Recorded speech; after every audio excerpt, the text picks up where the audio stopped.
আসসালামু আলাইকুম। আমি আজকে তৈরি করে দেখাবো ধনেপাতা দিয়ে মুসমুসে পাকোড়া রেসিপি। খেতে অনেক মজার, আশা করছি ভালো লাগবে। 2 কাপ বেসন নিয়ে নিয়েছি।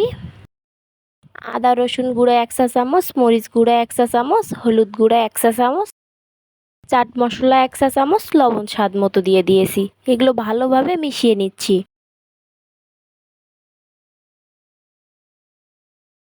মেশানো হয়ে গেছে, অল্প অল্প পানি দিয়ে গোলা তৈরি করব।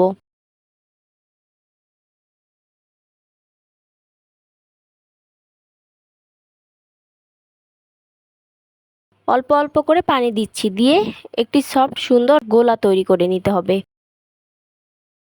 আমার রেসিপিটি ভালো লেগে থাকলে অবশ্যই বাসায় ট্রাই করে কমেন্ট করে জানাতে ভুলবেন না কেমন হয়েছে। আশা করছি ভালো লাগবে। ভালোভাবে ফেটিয়ে নেব। 10 মিনিট রেস্টে রেখে দেব।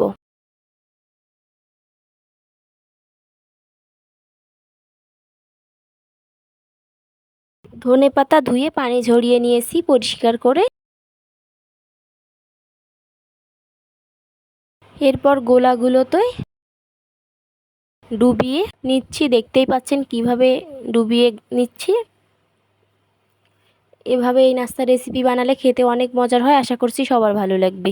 চুলায় একটি ফ্রাই প্যান বসিয়ে তেল অতিরিক্ত গরম করা যাবে না। তেল হালকা মিডিয়াম গরম করে নিয়েছি। এরপর সবগুলো রেসিপি একইভাবে সবগুলো রেসিপি দিয়ে দিচ্ছি গরম তেলে।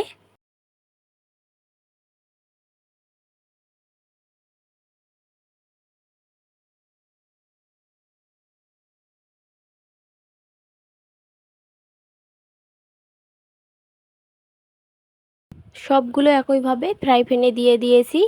চুলা মিডিয়াম লো হিটে ভাজতে হবে। ভিডিওটি কে কোথা থেকে দেখছেন অবশ্যই কমেন্ট করে জানাতে ভুলবেন না।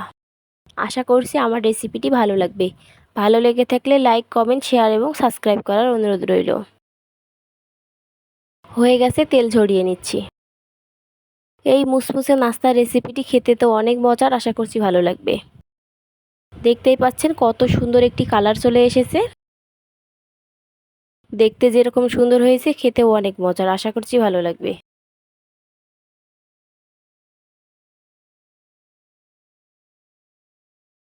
ধন্যবাদ জানিয়ে এখানেই বিদায় নিচ্ছি। সবাই ভালো থাকবেন। আল্লাহ হাফেজ।